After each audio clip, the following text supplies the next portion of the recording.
Hard Hat's all about showing up to play hard, doing what it takes to win. If you want to cement legacy, win another. He's your third center. You don't want to pump him up too much, but it's hard not to. This is maybe the most I've ever agreed with you. First of all, appreciate everybody coming in. I think the majority of this will, from my standpoint, will focus on, what we just went through the season and everything else. And I know there will be a lot of questions about what's next, but, I'll talk probably more about that at the draft time when we have a better idea after meeting with all the key stakeholders and everybody else about what next steps might be, right? At the end of the day, I think that will all be driven by the same thing that's always driven us, and that is how do we get ourselves in the mix to compete for championships best. And I think that we'll have more clarity as we take a deep breath, get a little bit more sleep than we have the last 3 nights, and then figure out how to be the best version of ourselves here moving forward. Drink. Best version of ourselves. You know what? Stevens press conference without the best version of ourselves. We lost Bobby Manning somewhere along the way. That's when I knew we were in trouble Bobby for this back, press conference. No, the minute he said best version of ourselves, it's just like, okay, this is Brad Stevens going into Brad Stevens mode where we are not going to get nearly as much intel or information or clarity as we want to. Among the more gifted at that I've covered at all of sports, Theo Epstein was also remarkable at this. Both of them have a great gift talking to you, sounding as if they're being sincere, addressing you, talking for a while around what you ask, but saying absolutely nothing. And then every reporter I get, that was great, until they go back and listen to it. And then they're like, shit, he didn't say anything. I'll be honest, during the press conference, I knew he didn't say anything. This wasn't one of those. When Al Horford talks, we always joke about this. When Al Horford talks, we're like, what's some great stuff. And then we get home and we're transcribing and we're like, oh, he literally didn't say anything. Brad Stevens, during the press conference, my job before this was being a lobbyist. He reminds me of a lot of the politicians that would basically say nothing all the time. But he's good at his job. That's his goal today, right? Yeah. Go ahead. No, I was going to say, I thought the interesting thing that he made reference to, and it's such an kind of ambiguous term because there really is no definition for it. When he talked about conversation with stakeholders, at first I thought, you're not talking to the players. But then I thought, no, we're talking probably new ownership because those are the real stakeholders that are going to determine what the hell he can and cannot do this year. The days where, you could just, Wick would just say, Brad, do the damn thing. Get us a championship. We're good. Those days are gone. So it is an interesting term, right? Yeah.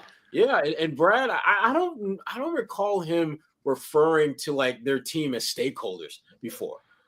So to me, that was like one of those new buzzwords that like, that might be replacing the phrase of, being the best version of ourselves going forward.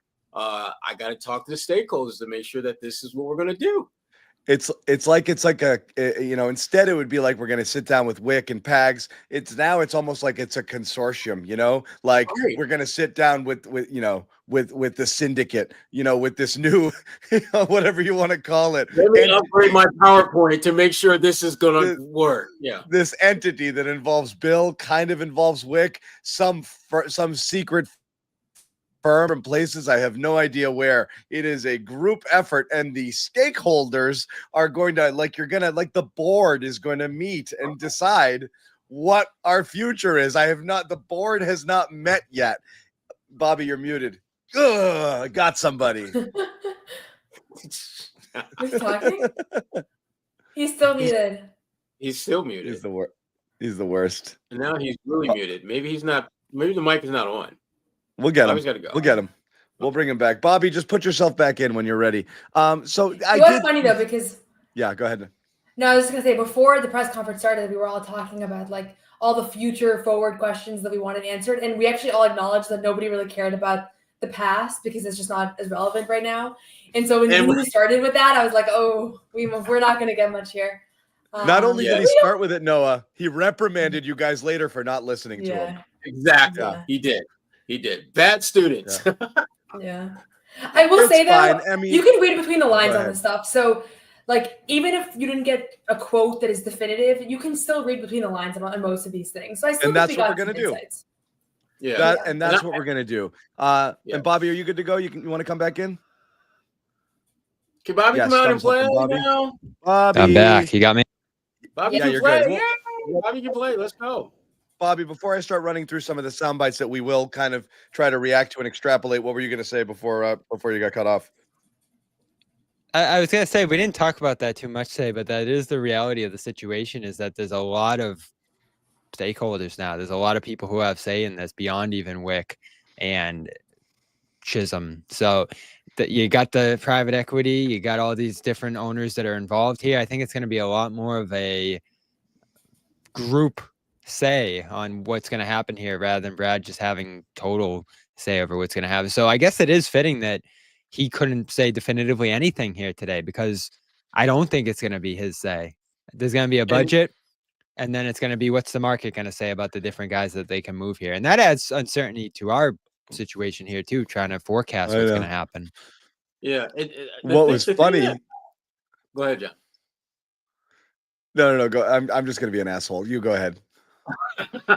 Well, you know what? I got plenty of time to flap my gums. Be an asshole. By all means, never let me stop you from being an asshole, John. Well, at least they're out in the open about the stakeholders thing. Before it was, let me talk to Wick, who's going to go talk to his dad. Like, we didn't even know who was making the decisions before. It was like there was a secret. There was someone pulling the strings behind the great and powerful, Oz. And it wasn't the guy shilling tequila. It was dad, who was deciding, you can spend this, you must not spend this. We've got to do that.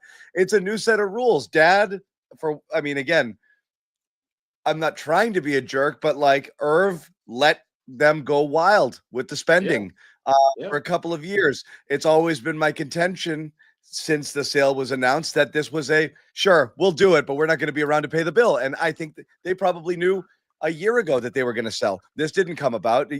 Sure, pay it when the bill comes due. Someone else is going to take care of it. Now I'm not footing this thing, and it's going to be somebody else's mess. And that's that. Those decisions were made. Now someone else is going to make a decision, which is we're absolutely not going to do that. And I am curious as we get into it, and we'll start with playing. I personally think I didn't expect, as Noah said, we were going to get any clarity on anything.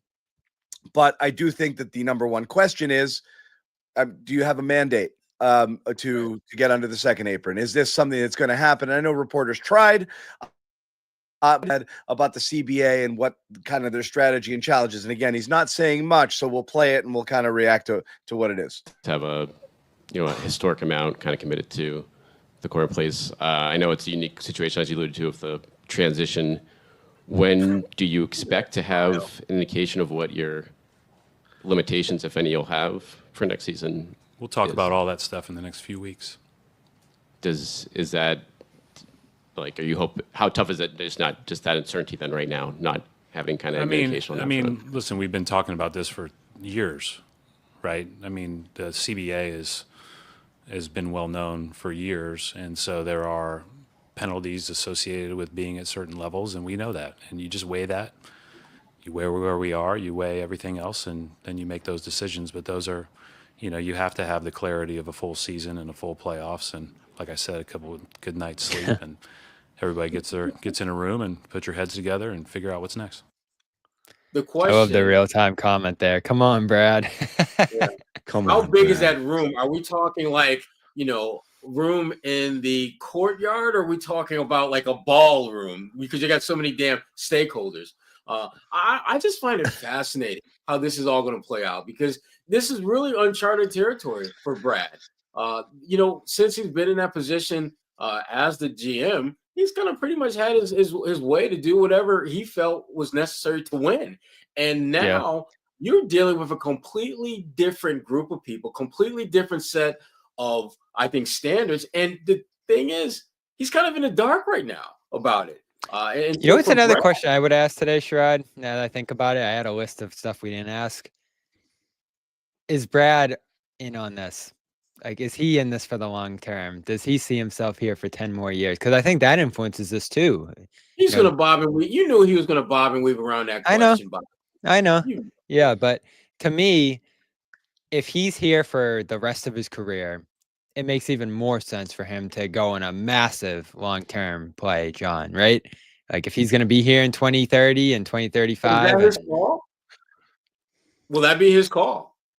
I mean, because he's dealing with stakeholders that he doesn't know how they think or what they're looking for. They may look at Brad and say, if it's not his call, Sherrod, that would make me think he's not in it. He won't be in it if those things aren't his call. Yeah. Well, I mean, you got him a championship, but you also got them significantly in the hole financially, and we've got to clean this financial mess up. Maybe they're thinking, and they're like, maybe this isn't the guy that's going to give us that balance between being a pretty good team and being financially prudent for our stakeholders. So to me, I think that's where Brad is just kind of like, when he says he really doesn't know, I really believe that he doesn't know, because when you look at the things that are pretty clear and obvious, there's a definite uncertainty about anything and everything about this organization going forward. We don't know whether they're going to be comfortable financially. Like we're thinking about them just getting out of the second apron. What if this new stakeholder group wants them to get out of just the luxury tax altogether? There may be some draconian cuts coming that we don't know about. Do you think he doesn't know, John? That's the thing I was thinking.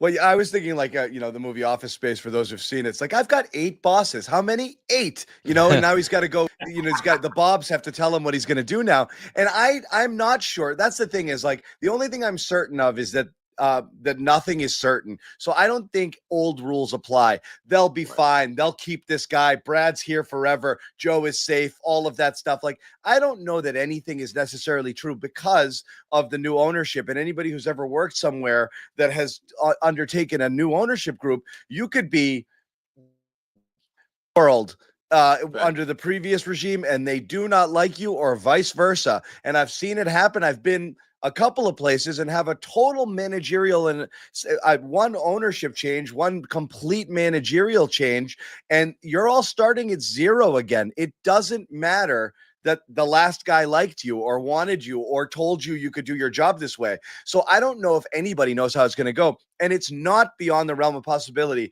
And we joked about it when the Chisholm group came in, people just breaking their necks to try to push forth the lifelong Celtics fan angle, as if they were trying to anesthetize us all to the reality that's coming of like, oh, he cares. It's going to be all right. Don't worry about the new strange man with the money. Like it was, we do not know. We don't know. Certainly it seems like it's bad business to come in and detonate everything just for the sake. But if you do it under the guise of a rebuild or a restructure or a retool on the fly, building around your core, when the real motivation is spend less, we don't know that. It's very much on the table. We are operating with the logic that we've always operated with, which is Wick and Pags like us. They want a winner here. It does mean something to them. That's gone. So I don't know. All I know is like nobody knows. So it's not worth saying I feel good about what they're going to, we don't know yet. We got to see. They haven't made their first move on the board. Right. And they've got the benefit of having Tatum's injury as cover for that, because now you can justify spending less. You're not going to have your best player for the entire season. So the conventional wisdom would tell you, why should I be paying top dollar when I can't produce a top dollar team? And so there's so many factors that this new stakeholder group has got to consider as far as what they're going to do going forward with this franchise. Noah, you were going to say? No, I was going to just throw out there, it's possible, I think part of what we saw today from Brad, and I know we're clinging onto the word stakeholder, but I also think that there's the reality that the front office has barely had any time to process what just happened. And so when I don't know if I agree with that one. Agree with what? I Let her think you have finish, to have all Riley, these. and then jump in. No, go ahead. Go ahead. I'm curious to hear I was what you gonna have to say, I think you have to have all these contingencies laid out long ahead of time, right? Your contingency if Tatum tears his Achilles in the middle of the playoffs. Oh, that's a fair one. Yeah, that's true. That's a big, I'm saying big that wrinkle. all year they've been discussing what they're going to do this offseason. Brad has had nothing to do all year because they couldn't really do anything at the deadline. He told us he was bored, right? So this whole year has been planning for different scenarios, and I'm sure he's had conversations with Bill. Everything's different. It was a week ago. It was literally exactly a week ago. It's 9 o'clock at night right now, right? So when Tatum's Achilles ruptured, and so the first few days are just the aftermath, the hospital, the emotions, and so what I saw today from Brad Stevens is a guy who was just kind of processing everything that's going on because there was such a massive wrench in everybody's plans. I mean, none of us thought we were going to be sitting here having this conversation. I look back at the first thing that we were discussing that night, and we were all like, do they tank? Do they go to the lottery? Are they still going to be like, we have no idea, right? And I think there's a micro version of that they're doing as well. He said it today at some point in the press conference that he told everybody in his team to just take a few days to kind of not act, irrationally or not act off of emotions. So there is the Bill angle, but I think there's also the reality that things really dramatically changed and they have to kind of scratch a lot of what they were, initially considering. Oh yeah. Yeah. Yeah. No, I nothing I said has anything to do with interpreting Brad. It's more the reality of the ownership group is such an unknown that nothing is surprising. And again, whatever we've built up any trust with them yet. We don't know whether to take them at their word. This idea of tradition and preserving, and everybody says the same thing. There's a handbook on what you're supposed to say when you take over a team. We value winning and the tradition here, and to put a competitive team forth, and blah blah blah. But ultimately, if it's a group, and that's the whole fear with the PE firm situation, if they're in here and they're just looking at bottom line, and they're answering to people who are viewing this as a business, we are going to be in a weird position we've never been in with this team. And I'm not saying that that's the case, but the stakeholders kind of rattled that cage a little bit in my mind of like, oh yeah, there's a lot of people who might have a say. Well, I'm curious. What normally was a small circle, and again, relating to my own experiences, and we went through the Sherrod at NBC. Yes, right. The circle got bigger and it got harder to do stuff. You did have to run through 12 layers to figure out whether you could approve something. And sometimes just the red tape was too much and it wouldn't be worth it. And anyone who's done that, it is different now. It's not just like Brad walks into the owner's office and says, I need the money. It's really going to push us. And he's like, all right, you sold me. There's a lot that goes into it that we don't know yet. Well, I'm curious, Noah, when you look at second round exit and how you respond to that as a team in this situation versus Tatum going down, and obviously both those things happen together there, but what do you think Tatum's injury could add to the table here that a second round exit with Tatum in place next year might not have? Well, I think if Tatum was healthy next year, he's in his prime. He's a guy you think that is going to be the core piece of a championship team. You're maximizing the championship window with him in his prime. No question about it. I mean, if you have to follow whatever directive the ownership group gives you, but you're not going to put together a team next year that is not intended to contend for a championship. Now there's a question of, since he's not going to be available anyways, what do you do next year? And that's all the conversations that we've been having over the past few days. Do you tank? Do you acquire young talent because next year you're not going to be contending anyways, right? I don't know that we got any indication today from Brad that he thinks this can be a championship contender next year. He didn't, he said that we're going to put our best foot forward and we're going to be competitive and da-da-da. So I think they have to have a decision as an organization of like, what is our goal for this upcoming season? Is it to just punt a year or is it not? And they would never have had that conversation if Tatum was available. Like that just wouldn't have been a discussion point. Well, so I think this, go ahead, Sherrod. No, I was just going to say that the one thing that we know about Brad Stevens up to this point, particularly in this role, is that he tends to have multiple options depending on what he's available to, what he's capable of doing. That's what I was getting at. They have the contingencies. I mean, think about when they were looking to move, Malcolm Brogdon, and that didn't work out. And almost like not even the next day, the next 10 minutes, they had another trade already in the works to make things happen. And I think that's the approach that Brad, which to Noah's point earlier, when he mentioned, give the guy, have folks take some time off and, take a few days to think. I think that's part of the process. Let's come up with a multitude of possible options so that whatever this stakeholders group wants us to do, we've got something that we can do that can meet that, or we can at least try to address that particular aspect of the business that they want us to do. And here is Brad talking about the idea of, who are they right now and what are they trying to accomplish next year? As I think kind of what you guys were alluding to. Are you in the brass? Were you kind of pointing to like, eventually we're going to have to take a step back? Eventually, like, how does that go when you want to tell Boston that they're going to have a championship contender every year? I love these Washburn questions. That might not be sustainable. Yeah, and I think the way that you say it is the North Star is to have a championship contender, right? And so you have to you have to do what's best to give yourself the best opportunity to do that when you can do that.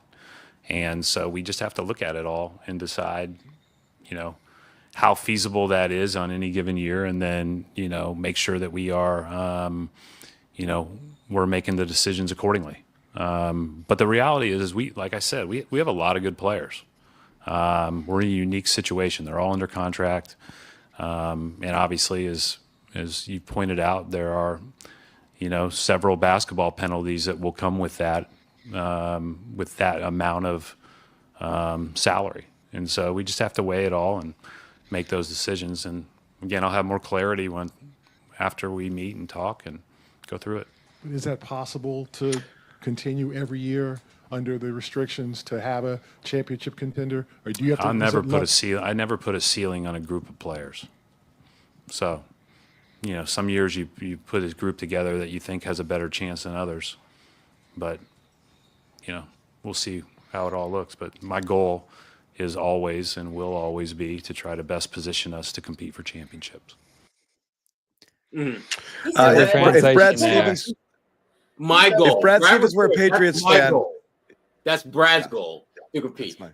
He's very clear in saying that's me. That's what I want to do. Yep. And he has so. If Brad were a Patriots fan, he would know not to use the phrase North Star, for which Mayo was ridiculed last year, continually talking about a North Star with no particular vision on what that was or what it meant or how to, achieve it or get there. Well, to me, John, that says. So your thoughts there, and again, this is just him speaking in circles here. You're never going to say like, "Oh, we're fucked," like this. We can't win. Like this roster in this economy, this a chance. So obviously he's not going to say that. This is playoffs. But I mean, what do you make of this? This question. I think two things. One, we have a lot of good players, and we don't need to necessarily move any of these guys.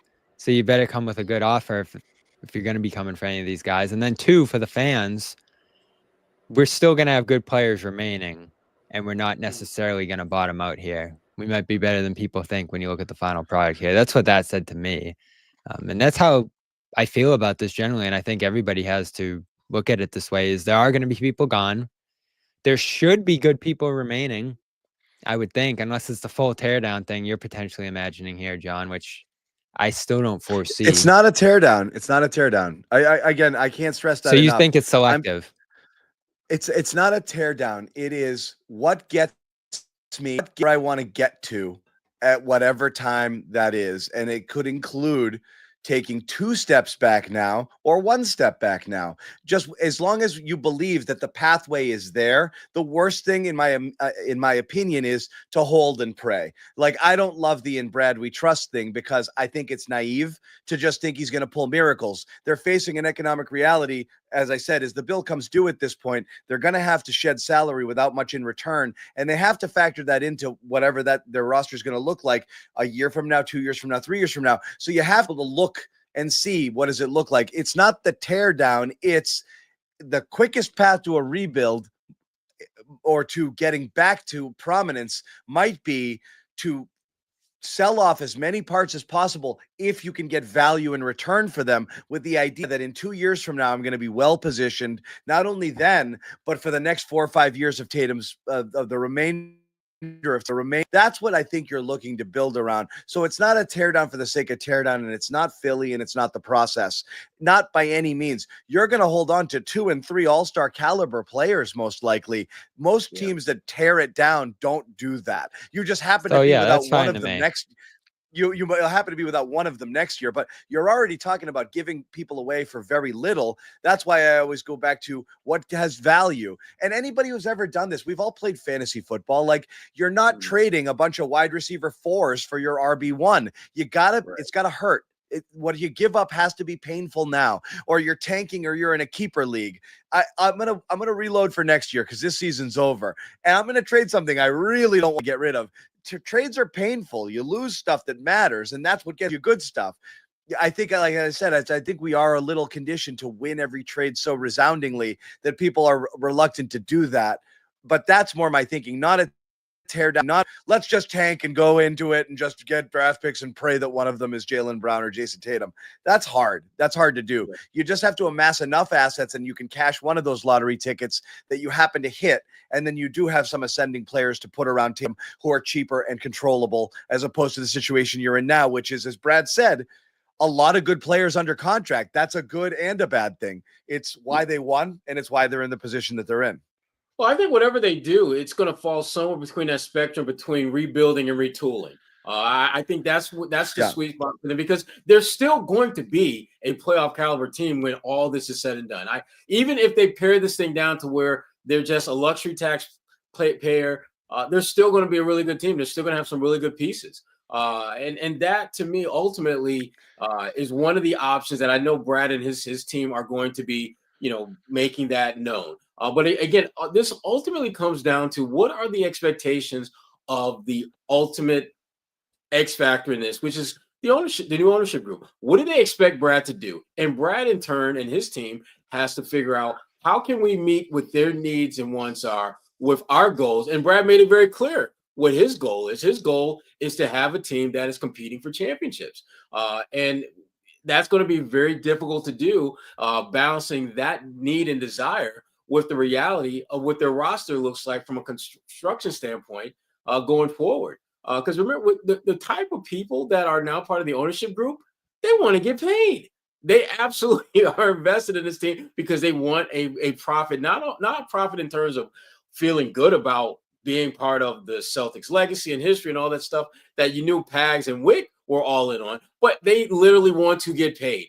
And the only way that is going to happen is you've got to pare down this roster, financially speaking, and unload some contracts. And Brad is well aware of that. He knows that's the reality of what he's got to do. He's just got to learn and figure out how close to that core does this new ownership want him and his front office to go. And they have to be able to be as proactive as possible in making it happen. Because Bobby, no, you guys know, Brooklyn Nets are one of the few teams that seems to have the kind of financial flexibility to do some of the things without it being this tremendous financial burden or for lack of a better word, speed bumps along the way to get a deal done. But does Brooklyn really want to deal with the Celtics after the Celtics have fleeced them quite a few times when it comes to getting deals done? If I'm Brooklyn, I don't give a damn if the Celtics are offering Tatum, Jaylen. Something will tell me that, you know what, I'm not going to deal with it, because every time I've dealt with the Celtics, I have come up the big fat loser in that.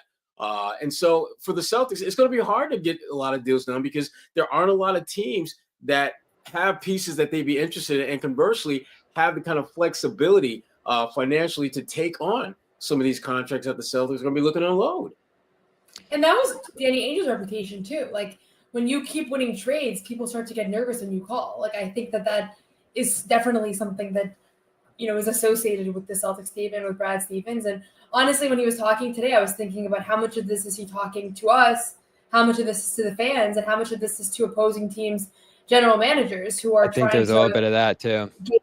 Gauge like what his value is on these players. He doesn't want to seem desperate. He's not going to say, like, I think that it's almost definite. It's a fire sale.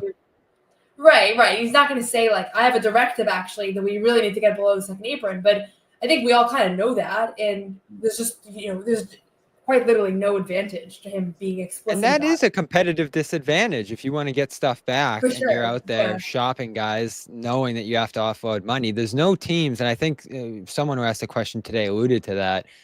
I believe it was Corrales, that there aren't salary cap teams that you can straight up dump these contracts into. So as much as we want to say, oh, trade Jaylen because of X, Y, and Z, or trade Holiday and Porzingis because it doesn't hurt as much, This honestly might just come down to what opportunities present themselves. If there's only a trade to get below those lines that involves Jaylen and nothing else is going to work here, you're a little stuck there. So that's the complicated part of this beyond the ownership thing that you mentioned, Sherrod, which is another difficulty that Stevens faces here, is they're not going to decide what they can and can't do. The market's going to decide that. And they're probably just going to have to get into the best possible trade that they can, even if it hurts, even if it doesn't look great. So they're a little stuck. They're a little stuck. And I can't imagine how, to John's point, Noah, the Celtics are going to slip out of this one easily or cleanly. They're in a really difficult position.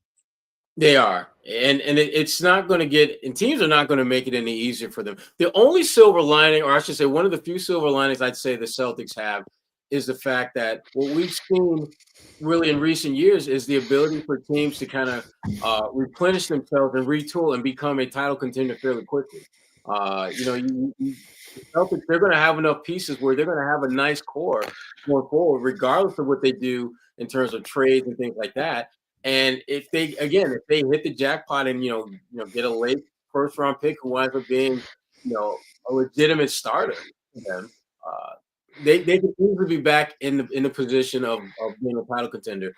I think the one thing, and again, this is something that Brad didn't really talk about, and he never will.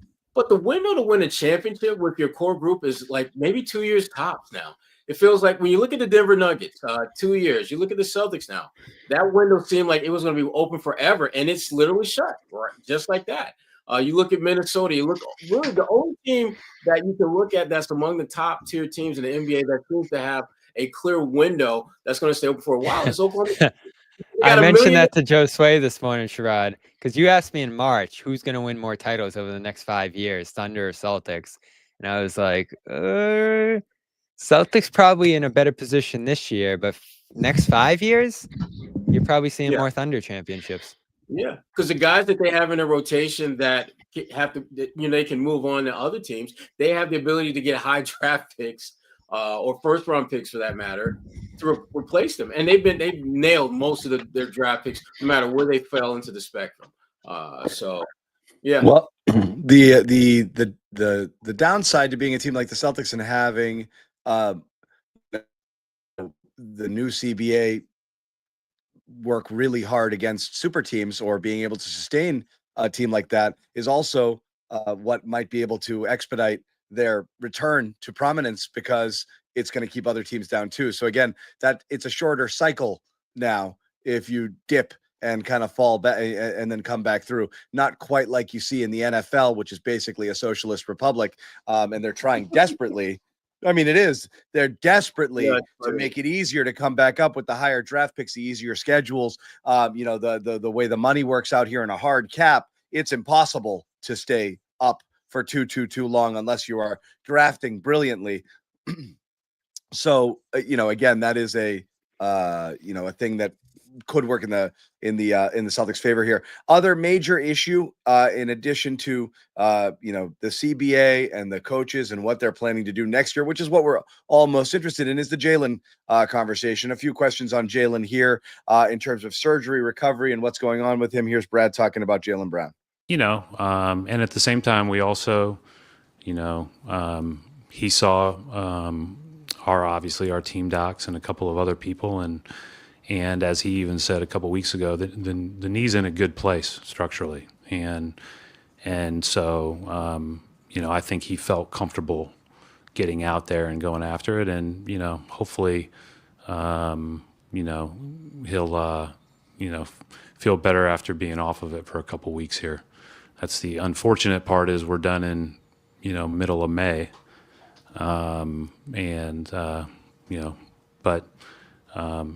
some of these guys have some nicks, bruises, and other things that it'd be good to get some rest. Brad, what is the do you know a treatment at this point for Jaylen, the plan there, and what is the outlook now going forward for him and Jayson health wise? I don't. I think for everything Jaylen said to me and said here, I think that what I just said is probably the outlook. I mean, what was reported this weekend, that's been something that's he's had for a while, and it's been stable, and he's played with it. And so that's been several scans through and through. So like we've known that for a long time, and he's known that for a long time. And but it just tells you like these guys they care. Like they care about winning, they care about playing well. And again, I think that'll probably, he'll drive that. But certainly, we're thankful for how much and how hard he's played. But he was definitely experiencing some discomfort there in March. But, you guys all watched it in the last couple of weeks. I thought it got better and better and better. And I think he actually felt better. At least he told me he felt better at the end of the next series. So before you guys jump in, I have a few points of contention here. So a couple of things. One, the claim that everything was structurally sound, which Jaylen said, which Stevens just backed up, but then later in it basically confirmed that he has a partially torn meniscus, as he alluded to the reporting that was done over the weekend, which was partially torn meniscus. And a partially torn something is not structurally sound. I guess structurally sound. I guess structurally sound in their estimation might mean he's not going to die. He's not going to fall apart. He's not going to make it worse. The knee was going to be okay playing through it. So I think that's what is being said there, because at first blush it sounds like a lie, and I don't think when they say structurally sound they mean his knee is going to be able to hold up to what he's doing now. So that's one at first it took me aback, but I think that's what he's trying to say. The second is, the key to him now is to rest up for a couple of weeks, and I think he'll feel a lot better. Well, shit. Why didn't he rest up for 2 months when he first started feeling this in March, and none of those? You mean back in March, John? Yeah. So if rest is good, why wasn't rest good then? I'll never understand that until until the day I die. I still cannot fathom, and I think we all swallowed it whole. This whole like he's learning to play limited.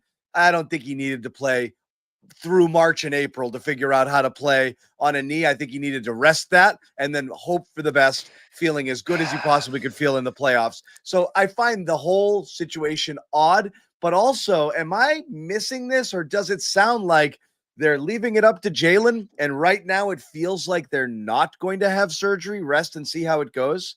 Because this scares me if that's the case, because this is the type of thing where you rest and all of a sudden you get the training, you do the Rob Williams and you get to training camp and you try to go full that would tilt. Be the worst. And you're like, oh shit, this is bad. Now I need surgery. And that I didn't like that at all. So I didn't like it either. But here's the thing that I kind of latched onto, and maybe I'm just grabbing on to straws in this. But when he said that he's going to rest for a couple of weeks, I interpret that as we're going to reevaluate where he's at in a couple of weeks to see what's the next step, if anything, beyond just rest. To me, that would make sense in this case. Because right now, it may very well, I'm not sure that they are 100% certain that rest is going to be enough. And I think if they give him a couple of weeks, see where that knee is, see if it's improving at a rate that they're comfortable with, then you just maybe give him more rest. But if they're seeing like no real improvement, then maybe surgery might be required. But I get the sense that they're going to reevaluate him, a couple of weeks before the draft, which I think is a smart move to do. Particularly, again, just you want to make sure all your assets, you know exactly where they are, because you better believe that teams are going to inquire about damn near anyone and everyone with a pulse on this roster, because they see the same thing we do. They hear the same things that we hear, and they listen to Brad just like we do. Brad still has to talk to the stakeholders. There's no clear path as to who's going to stay and who's going to go. So for the Celtics, you need to be able to have the ability to confirm to some extent how healthy all your assets are. And that goes for Jaylen, Porzingis, Drew Holiday. You go down the line. So a couple of things. I was talking to a few people in the medical field that know more about this, because honestly, the terminology started confusing me so much, because to say in one breath it's a partial torn meniscus and there's no structural damage, and they're saying it in the same press conference, so it's clearly like they're not going back on their word. I think that those can both be true, in the sense that it is not structural damage that you need to operate on. This is what I got. Almost everybody that's physically active has some sort of partial tear in their meniscus. Like, that's why that report felt like a bombshell to me, because I didn't know that when it came out. But upon reading more about it and talking to people, it doesn't actually tell us much. What kind of tear it is, where exactly it is, and whether you need to operate on it are the questions. I don't know that he knows any of the answers. I think the reality is that, it doesn't really heal with rest from the people that I've spoken with. The way that it heals more is with good strengthening, with good physical therapy, things that you do over time, pain management, but it doesn't heal with rest.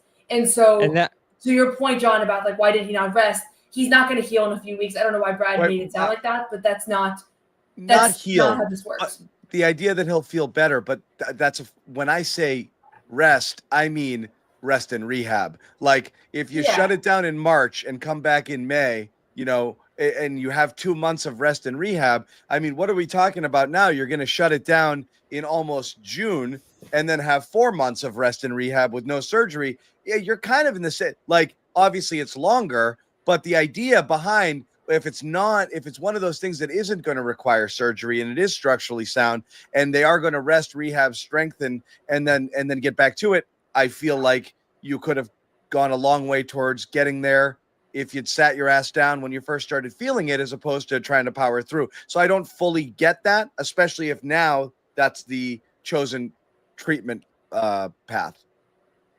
Yeah, and some other notes, I heard the same thing, though, on that, but it does come down to the health of the knee overall. And I wonder how healthy the knee is overall, just given how nagging, how long running this is. And I wonder that too when Brad says that they've known about it for a while. Like, does that mean back to March? Who would have, for real, raise your hand if you would have blown a gasket if Jaylen Brown sat out every game from March and on when nothing mattered? They were locked into the 2 seed.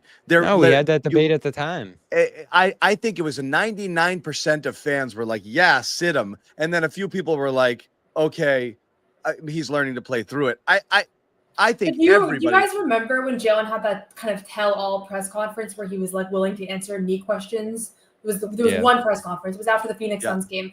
Yeah. And in that press conference, he specifically said they don't know that rest would help. Knowing now that it's a partially torn meniscus, it doesn't heal with time. It doesn't heal with rest. So I think he's going to end up having some sort of surgery. There's a bunch of different kinds of surgeries that you can have.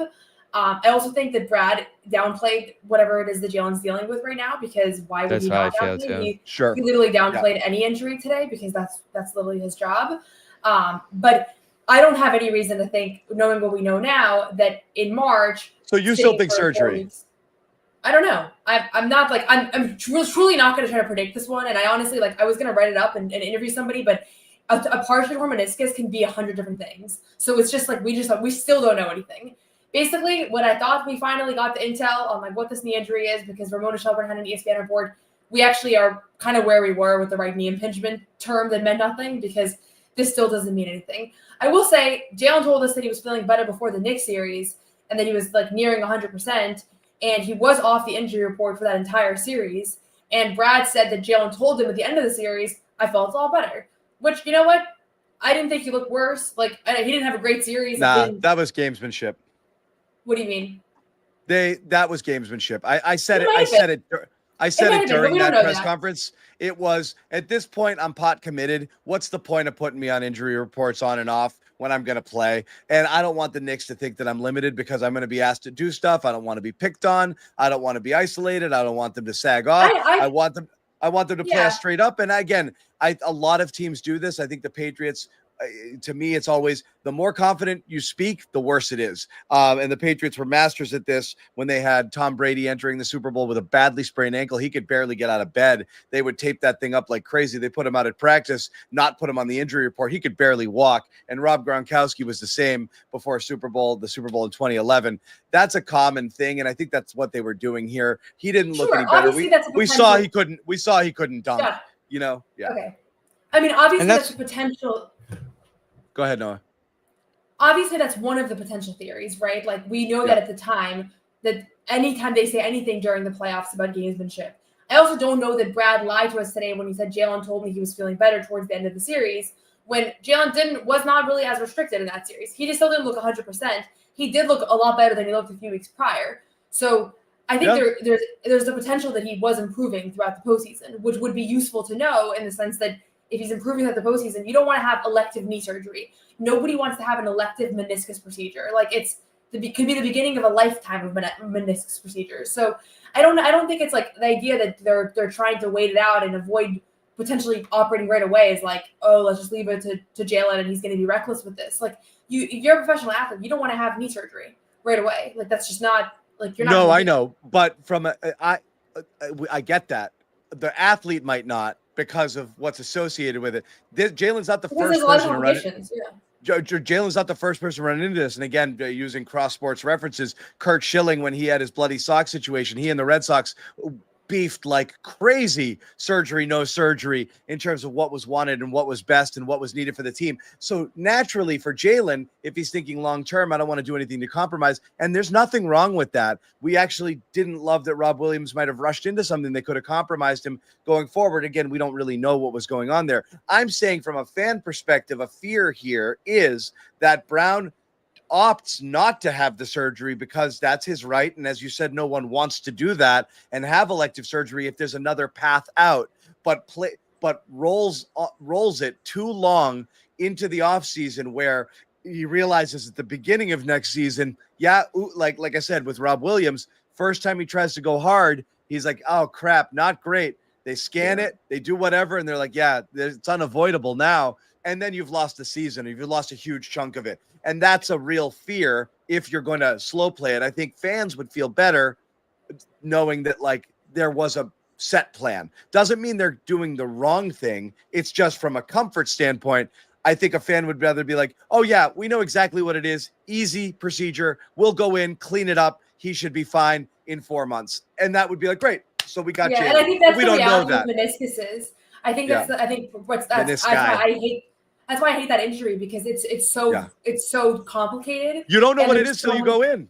Right. But I also hate the idea that it's like just have the surgery. People do this with Tatum on the wrist for years, like operate on your wrist. It's like we don't know that operating on his wrist is a good thing. Operating on his wrist could be the worst decision of his career. Like when my dad played professional basketball, they told him multiple times you have to operate on your left knee. They told him like 10 times, and he never did it, and his knee ended up being fine for his whole career. Like you don't want to be that person that gets under the knife soon either, and I don't think Jaylen wants to be that guy. So my point is that it's really hard for us, for the no information that we have, to assess whether or not he's making the right decisions or not for his health. All we can try to assess is whether this is career threatening or not. And honestly, it does worry me that a guy with his explosion has any meniscus issue, like regardless of what the treatment plan is. That's all that I can really say. Especially if there's associated arthritis. It's not, but especially if there's like associated arthritis in there, then we're heading into Kemba Walker land, and now you've got some serious problems. So it is scary. You open it up, you go in there, you don't know what's going in there. I'm just saying, Brad said he'll feel better after a couple of weeks. I feel like he would have been closer. I feel it couldn't have hurt at any point in time to rest. I don't think it's the most important thing that we're talking about today or that happened today, but I really do believe it was the biggest crock of, you know what, this idea that he had to learn how to play limited. He could have figured that out in a week. He didn't need to be banging on that thing and dealing with the pain and the discomfort all of that time. I don't think that benefits anybody, but whatever. We're going to be disagreeing on this until we die, John. I'm going to be arguing about the type of player Jaylen Brown is all the way to his Hall of Fame induction too. So I'll. But like when in game, and again, I know it ended poorly, but in game 5, I rewatched that game. He was playing like slow motion Jaylen, and it was an awesome game. And so then if he had been able to sustain that, or if they weren't down 3-1 and that was game 7 or whatever, we'd be saying, wow, all that effort that he spent into kind of adapting his game. When he had that 26-point 12 assist game, I was like, we are seeing that in fruition right now. So it's easy to say like, oh, he didn't need that month. But then when he played well, it was like you could easily trace back to what that was. And so we don't know. It's forever going to be hypothetical. You can always go back and say if you had played less or managed injuries differently, like what would have happened. But I don't think that there was any reason I don't think we have any reason from this postseason to say that was mismanaged. Like I don't think we have. We don't know if it was mismanaged. You'll never convince me he needed to play. You can argue that it didn't hurt. You cannot argue that it had to happen. I'm never letting go of, but I'm not saying he made himself worse. You'll never convince me in a million years that it could have hurt to rest and then be in less pain than to just try to power through and play in obvious discomfort. It's the first athlete in history who's thought playing through pain when you didn't have to was good. It's different than being a Warrior in the playoffs, where it's like, at this point, I got no choice, and we all know you got Kevin McHale playing an entire postseason on a broken foot, was never the same again. That's the hero stuff. Playing in March, it makes no sense to me. It'll never make sense to me. It's also not the most important thing. What is important is that we give a shout out to our sponsors who we love here on the Garden Report. And one of them, of course, is PrizePicks. And you got to get in on the action here with PrizePicks, the #1 daily fantasy sports app in all of North America. Basketball playoffs underway, hockey playoffs as well. We're deep into it now, and you want to get in on the action, cash in on those playoffs, points, rebounds, assists, pick more or less for your shot to win up to 2,000 times your cash today. Join millions of users signing up for PrizePicks by downloading the app. Use that code CLNS, and you get 50 instantly deposited in your account when you play 5. You don't even have to win. Play 5, get 50 when you use the code CLNS. In addition to that, great promotions always throughout. You got to be checking in on that app to see what's going on. You get free squares. You get Taco Tuesday. You get players discounted on the boards. That's tomorrow, so check that out. Flex Friday, lineups with a flex play, and a lot of other really cool stuff. So again, download the app, get in on the action. CLNS is the code. Get 50 instantly after you play 5. Once again, code CLNS, get 50 instantly after you play 5. PrizePicks. Run your game. Back to Brad Stevens. I want to add this real quick too, John, because I think Noah hit on a lot of good stuff there with the injury. I asked, what's the concern level with a partial tear? And I heard back it's decent. While there's technically such a thing as a non-surfacing partial meniscus tear, if it's still causing him issues, they'll likely scope the knee and deal with it. The major concern is how healthy the knee is in general, to your point, the arthritis thing there. So I think the rest is hopeful, but if it's still an issue in a little bit of time here, you're probably seeing surgery with this thing. It feels like it's inevitable and it's happening. And I think the sooner, like, you're not going to run from the problem, but it might be worse than you want it to be. And it might not be an easy fix, or it might be something that's fine. So again, it's definitely a little scary, as Noah said, like, because it can't heal. You said, Noah, right? On its own. This could lead to a lifetime of problems. Yeah. Yeah, I mean, that's my understanding, that it doesn't just like reattach. You know what I mean? Not on its own. But you also can have a healthy career with a partial tear, and I'm sure a ton of players do. Like, probably 3 out of the 5 of us have a partial tear on our meniscus right now. Like we're not NBA players, but I think that's an understanding that I don't know if it's you, but I've definitely got a partially torn rotator cuff. Oh yeah, that's a fact. Every time I throw, like, you do kind of like do your shoulder thing sometimes. That's what my dad does. He has a fully torn one. I no question I have it. Every time I throw a football now, it's like, oh my God. Anyway, a couple more things we want to hit on from Brad. Again, while we're on the Jaylen conversation, Noah had asked a question about Noah's the one person who's excited about next season because she wants to see Jaylen Brown lead the team. That's not why. And the possibilities that could follow. That's not why. It's those main Celtics. Those main Celtics. That's not the main reason, John. You know me better than that. What's the number one reason why I'm excited for next season? Oh, it's the ascension of Peyton Pritchard is obvious. Exactly. Yeah, I want to see Brown. I want to see Brown lead the team. Fine, if I'm claiming Shireman and he's mine, I don't care how much Maine you've covered. So Shireman's my guy. If you get Pritchard, Bobby gets Cornette. I'm getting. We all get one goofy white guy. I'm getting Shireman, and I get exclusive access, and that's it. As for the 1B. The point of interest for Noah next season. Jaylen Brown, what will that look like? And it's actually really interesting. Let's remove injury from this. Let's say whatever is going on with him right now is cleared up and he's perfectly fine and back to normal Jaylen. And he doesn't get traded, of course. It's an interesting scenario or opportunity for Jaylen Brown to show something, and that something could be there's more to him than we've ever known, given the chance to be the alpha on a team that might not be going anywhere, but still all eyes are on him as the guy who's going to lead, or to show that he's not that guy. And you don't know what's going to happen, but it is an interesting almost experiment. I'd love it in a sliding doors moment, because we've always talked about Jaylen Brown's sacrifice, or Jaylen Brown's talked about his sacrifice. And he's even alluded to it a few times this year. Like, if I was somewhere else and if I did this or if I did that, what could I do and what could I, and so that's always been the vibe around Jaylen, is like, I'm riding shotgun here, but I'm really kind of driving. And next year he might have a chance to. And Noah asked Brad about that today. Brad, with Jaylen Brown potentially being without Tatum for most, if not all, of next season, what is your confidence level in his ability to kind of keep you guys afloat and lead you guys and be as competitive as possible without the guy that's kind of been by his side for most of his career? Well, I think, first of all, and I know that we always talk in terms of superstars and, don't talk in terms necessarily of the other 13 players, right? And so the reality is we have a ton of good players, and everyone leans on everyone. That said, Jaylen and Jayson have gotten, the majority of attention because of how good they are. And I have full faith that any game that you have, those guys on the court, or one of those guys on the court, you have a great shot. And so I have full faith in Jaylen. Was that kind of a non-answer? Yes. I asked that question for one reason alone. It was to see if he would start off with, we have 13 guys on the team, or not, genuinely. And so as soon as he did, I was like, okay, that's all I needed.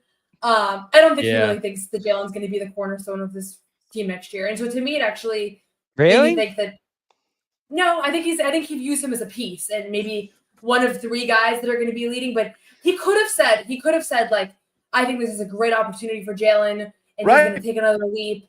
He didn't say that. But going back to your point earlier, Noah, showing your hand. I was shocked that's how he answered it, Noah. That's why I found it interesting.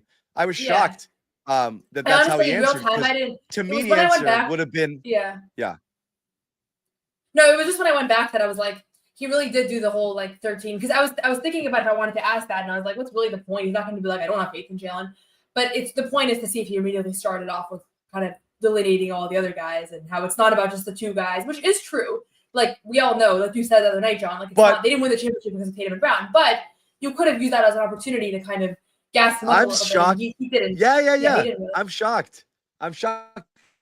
Personally, I would have thought the answer would be like, we all know how good Jaylen is, and if Jaylen wasn't on a team with so much talent around him, he could do anything. He could lead the league in score. I thought he was going to go in that direction. I was really shocked when he was like, that was a very Belichickian answer, where he's like, yeah, we got a lot of a lot of players on this team, and it didn't go there. Did not gas him up. Were you guys find that interesting at all? He said earlier too, on Tatum and Brown, those guys have been core parts of this whole program for a while. So there's no question about that they'll be big parts. And these guys have achieved so much and certainly deserve all the recognition and praise and accolades they get. Yeah, that's a huge part of us being the best version of ourselves. So I get your point, Noah. I'm also stuck on whether he's just not tipping any possible direction there, because to me, it's also classic Celtics verbiage where they can't just talk about the guy you asked them about. This is like Joe Mazzulla. I think that's the Joe thing, that it's everybody. You gotta boost his trade value, Brad. But I think about with these 2 guys specifically, though, I think that Brad understands better than I think any of us how integral they are to one another. Like Tatum, long term without Jaylen, I don't think would be a great player, and they would win a ton of games. And conversely, Jaylen without Tatum, I don't think long term would be someone who can lead you to a lot of victories. They need each other to be great. They're both very good players individually, but together they make this Celtics team go. And if you got one of them out of the mix for an extended period of time, I don't believe this team is that good. They can be pretty good, but they're not going to be really good as they are when they play together.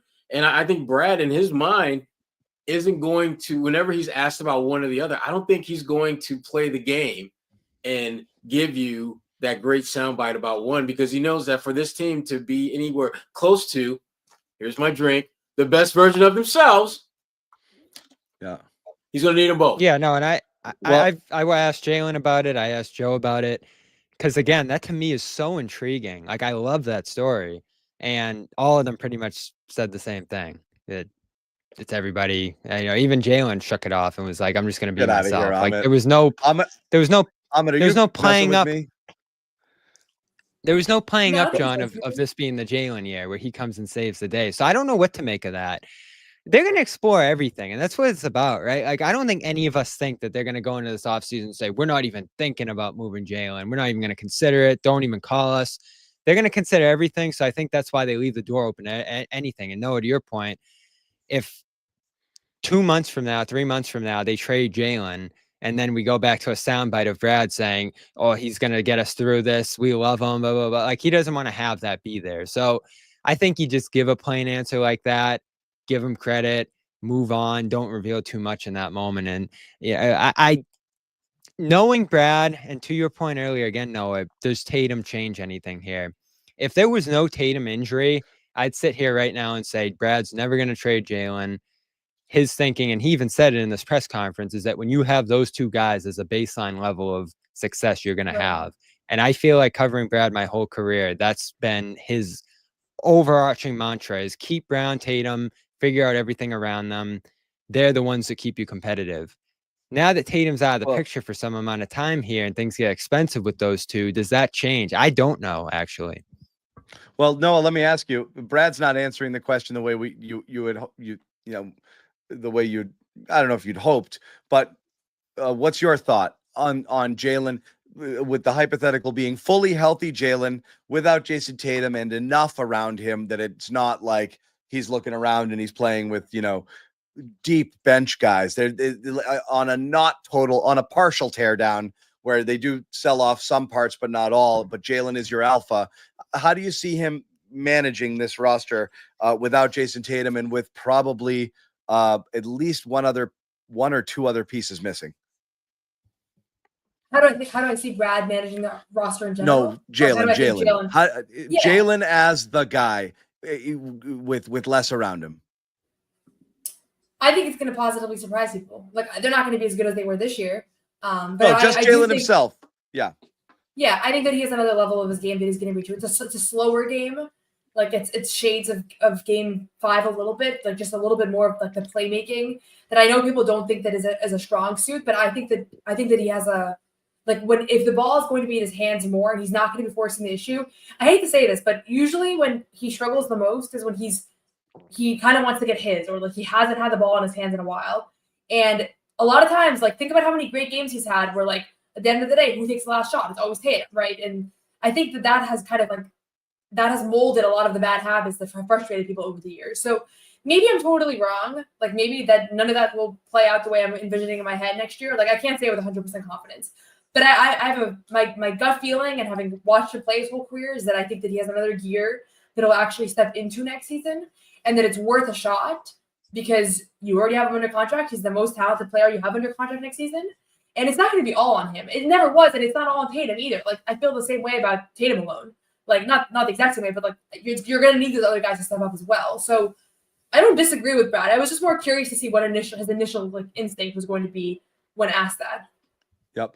The other, two other, I wouldn't say wild cards, but two other things. Well, three other stories that were super big. The Kristaps Porzingis, which not much insight was added here, but obviously I think it's clearly the biggest gut punch of the entire playoff run, going from having a guy who could have probably saved them fully from fourth quarter meltdowns that cost him games 1 and 2 by just getting some buckets or just getting them out of those little ruts or slumps that they were in. He wasn't able to because he was sick. And then there's Jayson Tatum's surgery and what Brad thinks about Joe Mazzulla and the job he did. We'll start. And again, Noah and Bobby both did awesome work on this, getting a lot of facts about the type of surgery, the importance of it happening early, and all of those things. Bridge, Brad, baby. And Brad basically piggybacked on Noah's story with his answer today. I was waiting for a shout out, honestly. When he was talking, I was like, this is basically Brad just parroting Noah's information. Obviously that's hard, super hard for Jayson. I mean, more than anybody, as has been well documented, he loves to play. And I think even missing 2 games has been, grueling for him. And so we know that there's a long road ahead, and that there's going to be several steps that he'll have to take before he ultimately gets back out on the court. But the positive was we were 15 minutes away from, Dr. O'Malley, who is a terrific surgeon who has done a number of these. And Dr. Shenna was on the phone with him before we left the building on Monday night. And he was out of the MRI and consultation and done with surgery by the time we had an injury report the next day, because of the, there was real benefit to doing it early.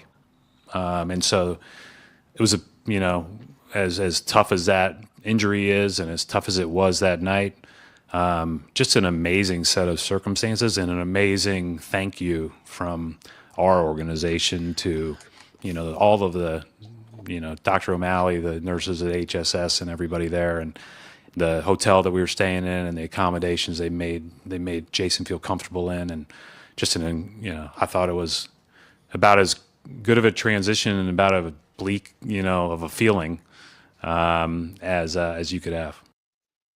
So amazing. Again, you can't have a worse thing happen in a better way for the Celtics here. And as Noah had kind of reported, the timing of this, which again, I find fascinating, that it's so important, yet it isn't standard procedure for everybody to get surgery like within 12 hours after hurting it from that guy. Like, you can get to New York. You don't have to be 15 minutes away. Just fly to New York. Just go and get that surgery. But Tatum did, not flying helps. Andy's 27, and they didn't have to go far, and they did it very, very, very quickly, and new procedures, and a guy who was good at it, and all of that stuff. So, I mean, I guess you can't possibly, nobody knows still, but you can't feel any better about this than, Brad just kind of affirming what Noah and then Bobby had kind of reported and talked about, having talked to their medical specialists on this injury situation.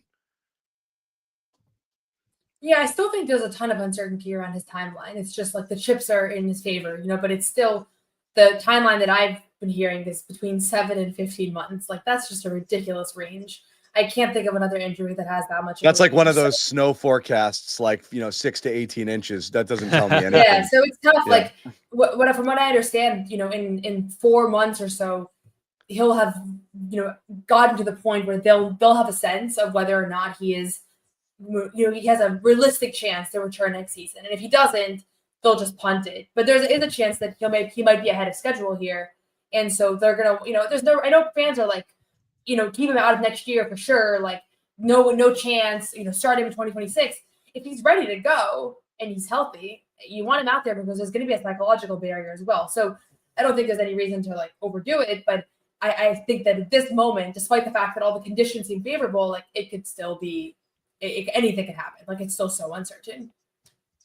And to the point on the speed bridge thing, if that happened here, and Brad confirmed the O'Malley thing today that was being reported out there.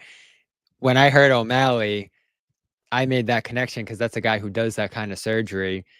I don't know if any other NBA players have had that done necessarily. And we don't know if Tatum had this done here necessarily either. But if that is involved here, that's another layer to it, Noah, that we just don't, you're talking about someone having surgery that quickly and how that just doesn't happen.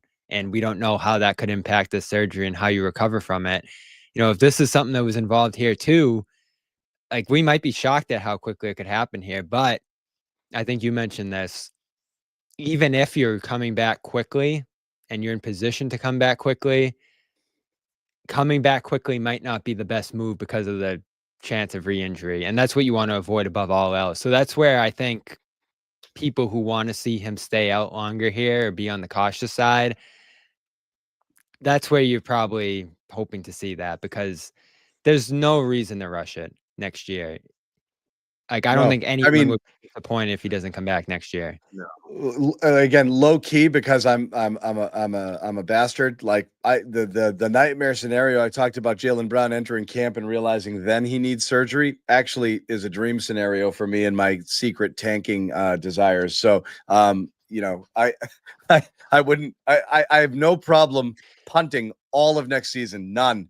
Not with the idea that you're trying to go in the tank forever, but like the best tank scenario possible is just having guys out with injuries, but they're still your guys. You don't have to sell anybody. They just don't play for you for a year. And then you get a top whatever pick and then come back with those guys. That's a ridiculous shortcut dream scenario if you can just suffer your way through 1 year. So I don't give a crap what happens next year. I honestly don't. I think the worst thing that you can do is be stuck in the middle, in purgatory, just out of the lottery in a play-in situation, 8 seeds, first round elimination, because it's a hopeless season to begin with there. So again, it's not the end of the world. I would take my time with everything that helps the notion that of long-term health. It's by far more important than anybody coming back at any point in time, even a day earlier than they need to. That's the advantage of next year is there's no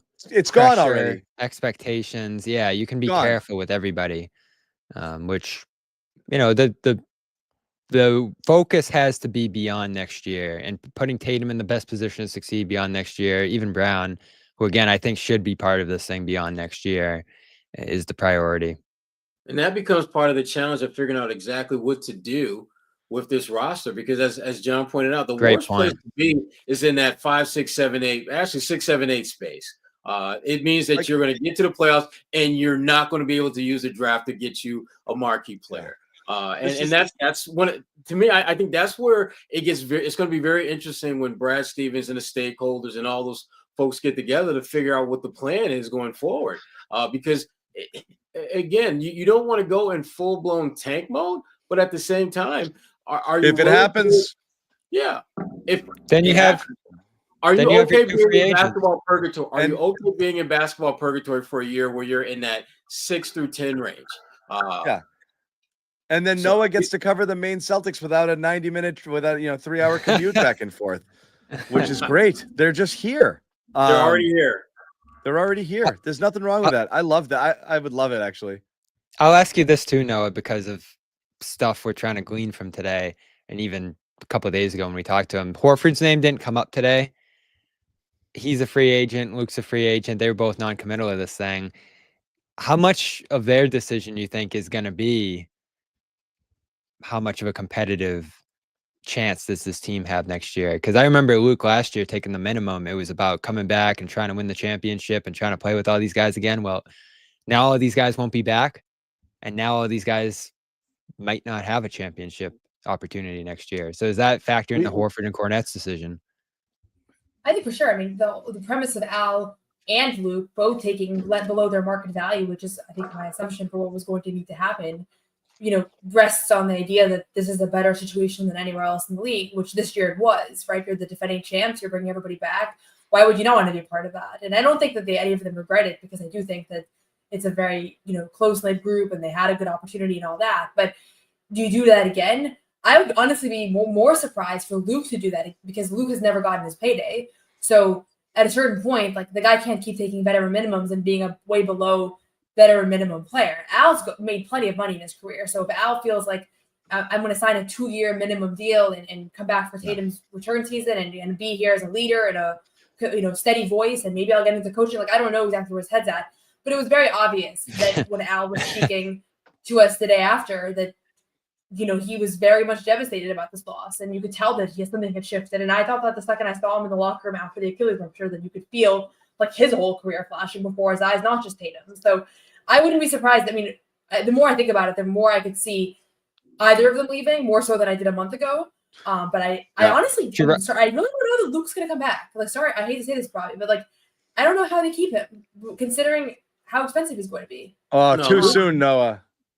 Yeah, I know. 20 million. Real quick, I want to address this by Cass, because I don't understand this topic. We literally have everything we have because of tanking. It's the only reason this version of the Celtics exists. The 1 year they decided to go in the toilet and trade off Garnett and Pierce and all of that and finish where they finished, and then all they of got Marcus Smart. Well, no, because off of that you traded away all of your pieces to go in the toilet. And then they got everything as a result of it. I know Marcus was what you got with your finish that year, but getting rid of all of your parts for future assets, the future assets are your team right now. What are we talking about? I just want to say the Washington took Wizards you have the number no 6 pick right time. now. What's that? I just want to say that the Washington Wizards have the number 6 pick this year. That's great. So there's hope. And look at You who can the Jazz drafted. You can finish bottom 8. Well, You remember can be in a terrible spot. Take well, we're thinking about the last time the Celtics kind of went into the tank, but think about the time before that when there was this guy named Tim Duncan. There's some horror stories. Even the Durant year. Thinking about. Tanking is like rolling the dice. Like it's the same as anything else. It's not a surefire thing. Well, see, here's the thing, though. In the These fail NBA, things every day. more times than not, it doesn't work.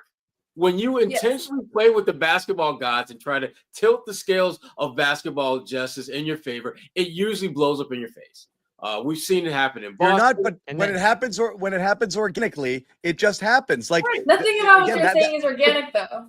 But think about it. If people are hurt, you're already out your best player, and you have no choice but to sell other pieces off for in a fire sale just to get under the tax. You're taking big steps back under ideal circumstances. One other thing tilts in the wrong direction, and you're legitimately deep into the lottery without even you're trying. Just hoping that happens. I'm just saying, if it did happen, I'm not going to be pissed, because I don't care if they finish 39 and 40 whatever next year, or 43 or 25 and whatever. If they're going to be a crap team with no chance of getting out of the first round or even through the play-in, why would you not want to take a shot at a high pick? It's just 1 year of agony. It makes no sense to want to be mediocre. I don't get that at all. If you have to redshirt Jaylen and Tatum for 1 year and it gets you a top 5 pick for sign me up.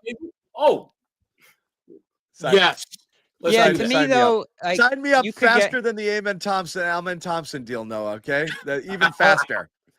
Let's say it's play-in, because obviously Dallas got number 1 out of the play-in here, which is extremely rare, but it can happen.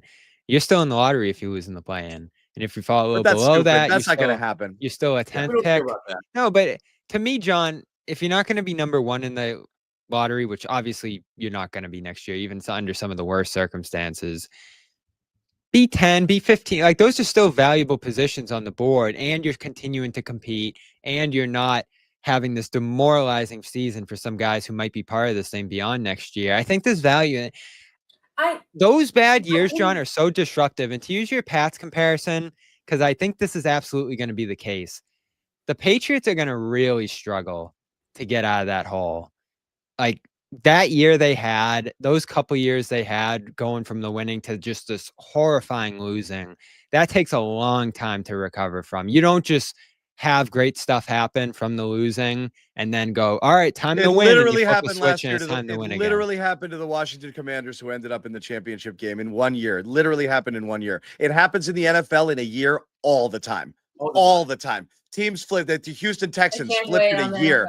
It happens all the time. The NFL, literally every year, there's a team that goes from lottery to first. And then there's horribly mismanaged teams that don't. But it happens all the time. And again, I'm not saying it does. The NBA is harder, because in the NFL, you can get quality in the 4th round. You can get starters and stars in the 3rd and 4th round. You're right. In the NBA, anything outside of the top 5, you're kind of hoping for a rotation player. You don't really know. So there's no assurances. It's harder to nail, a franchise player there. You might end up with a Dyson Daniels type instead, which is valuable, but it's not going to turn your franchise around. Of course, that's a good pick. He's picked 8th overall a couple of years ago, or a Thompson brother, at 4th or 5th or whatever. Like, you want to give yourself a shot to get that guy. And yes, every once in a while, you're going to find your Maxey at 14, or your Giannis at wherever he went. Or James Wiseman. Or of course, it's a crapshoot. You can strike out everywhere. You got to draft well from anywhere too. Yeah. But imagine punting a whole season. But you're just looking at odds. A whole season with a bunch of great players in their prime, and then you get James Wiseman. Like, it happens. Look at how. I mean, again, we don't have to look. Yeah, if you can't control it, look at the draft. Look at the Tatum draft.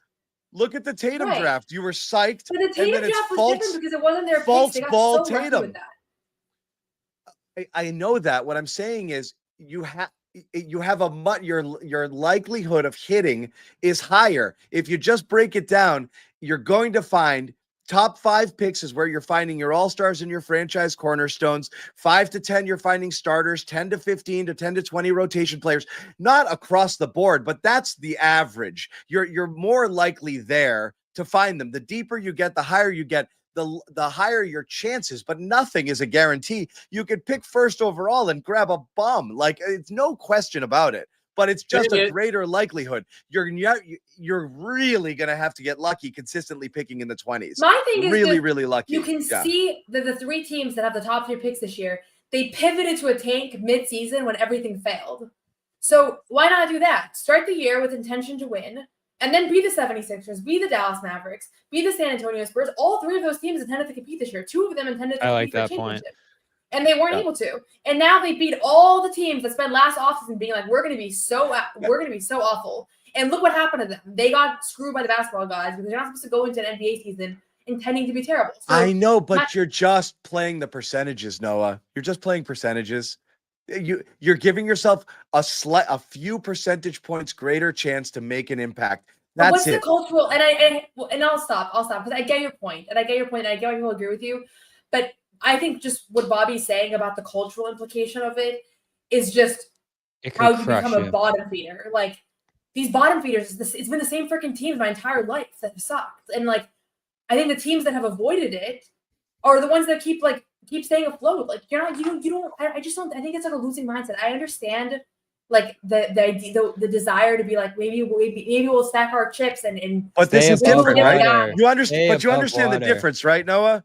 Like, no, you get the difference between the losing mindset teams that are actively trying to lose by not signing players and sitting them during the season in order to get lower in the standings versus a team that just has 2 injury red shirts to their best players and had to take a step back. If that's the case, that's fine, John. I don't think that you're not building a losing if culture. Jaylen can't play next year and they keep him on the roster, then obviously Jaylen. I mean, I just have no reason to think that Jaylen is not going to be ready for training camp. Like, I'm not saying that right now. Yeah.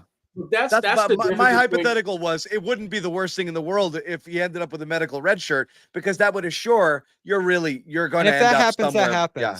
But if it happens, it happens. I'm just saying I can live with that. You don't intend for that to happen. Your foundation is different than Washington and Utah. You actually have 2 all-stars who've won an NBA title. And so your culture, even if you have a losing season next year, your culture isn't going to be all of a sudden radically morphed into this losing abyss of crap, because you have a foundation that's redshirting that understands how to not just be successful, but how to be successful consistently. You don't have that in Washington. You don't have that in Utah. You don't have that in these teams that were going out of their way to suck so that they could get the number 1 pick. And because of that, if you're the Celtics, you breathe a hell of a lot easier if you have to sit your 2 best players down for a year, because you know that's not going to all of a sudden turn your organization into this absolute abyss. They're not going to tank. Players don't tank, coaches don't tank. You put the best players you have out there, and they all try like hell. I'm just saying sometimes circumstances go beyond your control. This year, a couple of coaches tanked this year. I'm just saying, generally speaking, Will Hardy tanked this year. Especially coaches knowing, look, sometimes coaches are in on it, right? They're in on the grip. But a lot of times coaches on these bottom feeding teams have no guarantee they're coming back next year. This is what happened again to the Patriots, Sherrod Mayo. That whole staff didn't know if they were going to return, and everyone's mad at them for not losing the last game of the year, which would have gotten the Patriots top pick. They had no incentive to do that. They're like, F you, I'm not going to do this for you and then get fired. The players going out there, like, I'm not going to go tank so you can get better people to replace me with.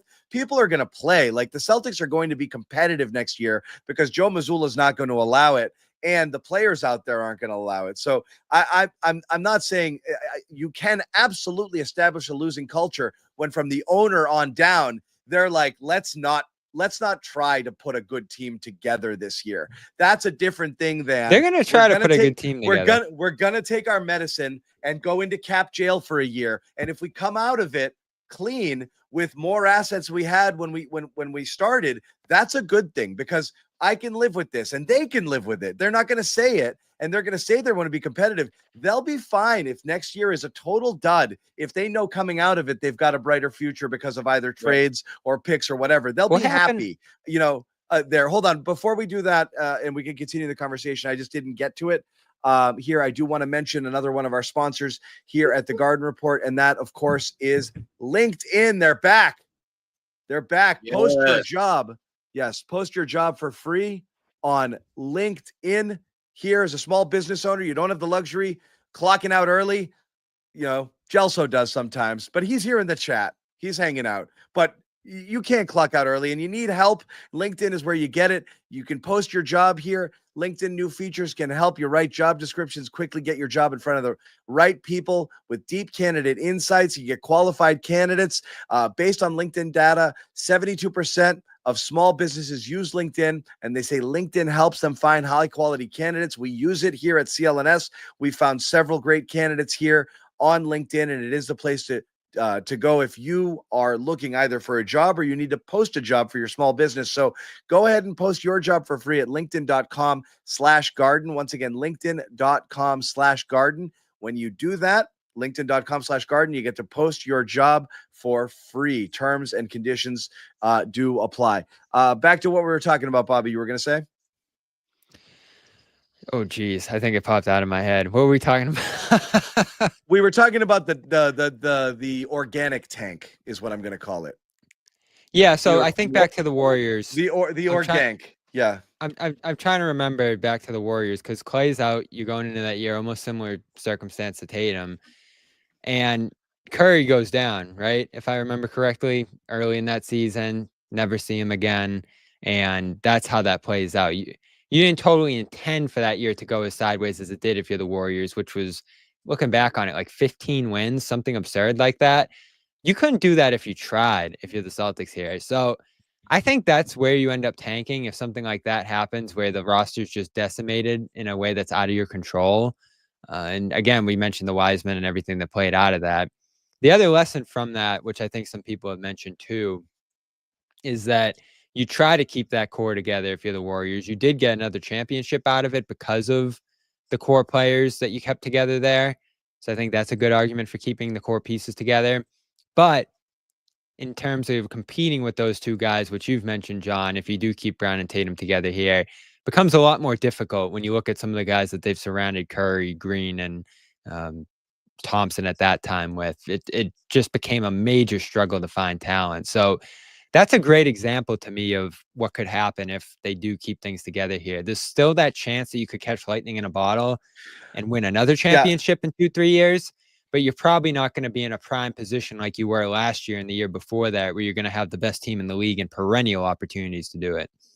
I also do think that there are paths to being better than we think this year, because absolutely right now the assumption is that Porzingis doesn't have value, even though some people will argue that he does because he's expiring, or Holiday's older and you're not sure what you're going to get. Again, if you take the role of I'm going to let the contenders come to me and give an overpay because they're in win now mode. Again, you're talking about the Lakers. If they're trying to ride it out with LeBron and they want another, they're trying to get a big desperately. Kristaps Porzingis makes a lot of sense. He makes a lot of sense in Golden State as well. So there's places where the players make sense, where you might be able to get stuff and not just go straight up backwards. Be like, I could use Rui, there's things here that this is a good replacement. You might be able to swap a player or two closer to equal value, or not such a ripoff where you're like, oh my God,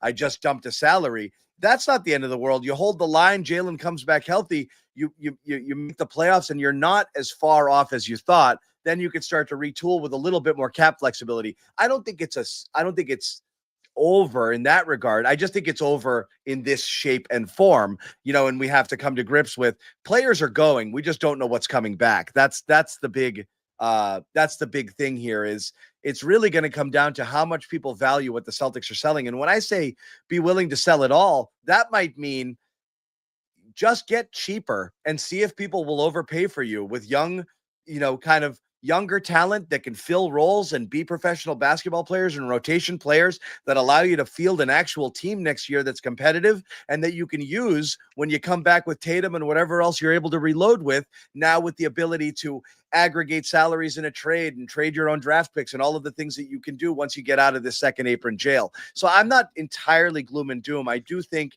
there might be some deals out there to be had, but there's so much uncertain right now. The range of possibilities is from lottery team to a 4 seed really right now. So the last thing we didn't talk about that I think has some interest, wasn't quite asking whether Joe Mazzulla will be back, but just kind of a general question about Joe Mazzulla and the coaching staff. And here's what Brad had to say about that. I don't think anyone in coaching ever thought it was certain.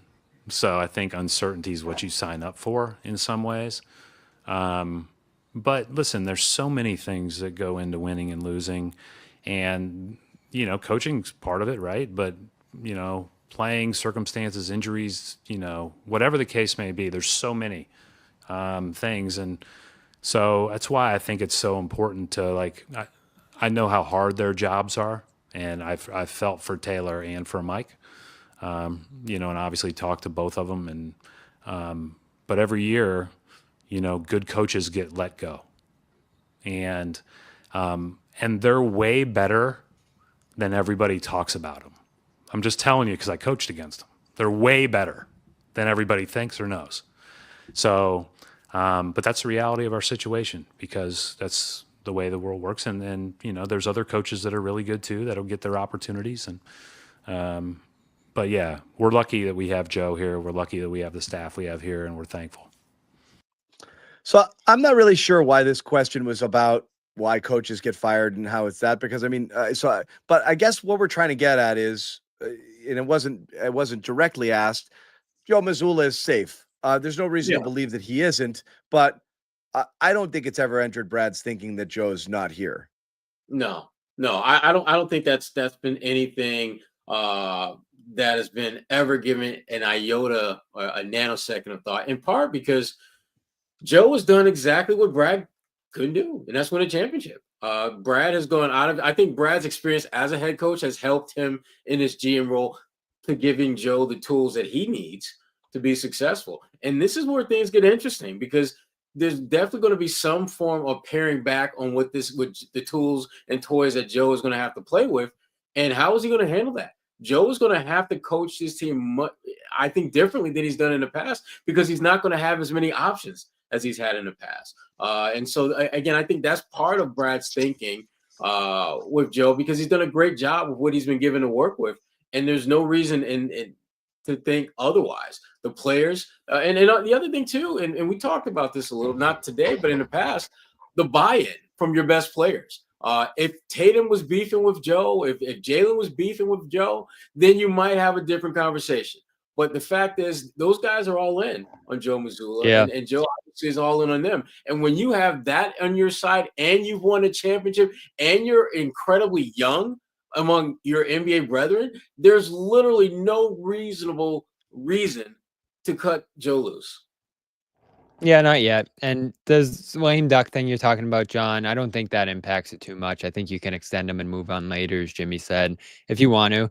And I don't think there's any reason to move on right now. Like, I don't think even, and I was as critical of him as anybody out of that series, that one series should cost you your job after you win a championship. If this year doesn't go the way you think it should because of his coaching, and you consider that after the year or 2 years from now, then you make a move at that point. I don't think there's any reason, just because you're worried about extending him right now, that you would move on from him right now. That doesn't make a ton of sense to me. So I would extend him. And listen, I'm one of his biggest critics. I think a lot of good stuff has come out of his coaching philosophies here. I think it solved a lot of problems with their teams. And more importantly, going into this year where they're going to be undermanned, they've won a lot of games under him, with guys out, guys missing, 3 guys missing, 3 starters, 3 starting level guys. They'll still win some games. So I think that's actually a good position for him to be in. I know you're interested in that, Noah, too, how he handles a year like this.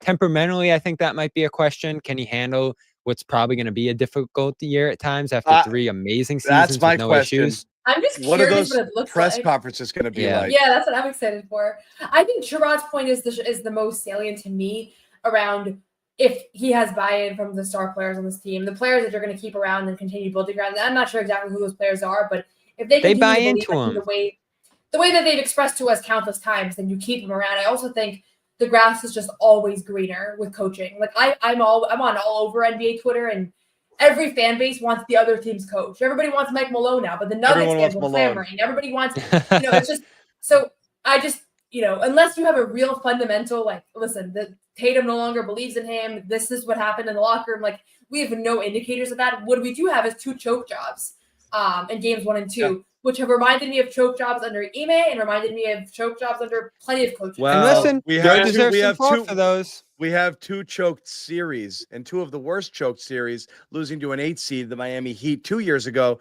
Whatever, and then the Knicks one here. So Joe's got a couple of gaffes on his resume. You can excuse the first one because it was his first year as a coach, and he, With a different roster that's about to blow with up. a different roster. The only thing that can hurt Joe Mazzulla is one, how he handles not having an awesome team. And how that looks, because we haven't seen him do that yet. Not to say he can't do it well, but it'll be interesting, both in terms of how he manages the players on the court and how he's dealing with, Bobby needling him about losses, because there's going to be more of them next year. And that's not great. So I am curious. Noah's going to go after him too.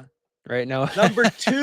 Number two is this, and we talk about all the uncertainty. Should there be a lot of player movement and roster management, you are now potentially bringing half a new roster in here that is not familiar with the Joe Mazzulla way, and that might not be used to doing things the way he does things. They might not buy into exactly what Mazzulla is doing. That's a great point. I haven't even thought about that. They might eventually, but you are talking about what looks to be, I don't know how significant, but you're going to be bringing in new faces, you would think, because you're going to be having to get rid of some people. So there's that. And there's also, is Joe going to play his way, or is Joe going to be able to react to the roster that he has? And how is that going to go? So there are question marks because we haven't seen him. We haven't seen the bad team. We haven't seen him have a team that doesn't have shooters all over the floor. And we haven't, he's had his core intact for the last 2 years when he's really gotten his coaching legs underneath him. So I don't know. He's going to have to be better and be different than he's been and be more next year. Be more flexible, because I think one of the concerns with when you think about what this roster is likely to look like is he going to try to put this round peg in a square hole? If your team isn't built to necessarily take 50, 60 threes, are you going to be a coach who's going to pivot to whatever the strength of your roster is, or are you just going to be, damn it, this is how I coach, this is my system, and they've got to pivot, they've got to come over to my side of things.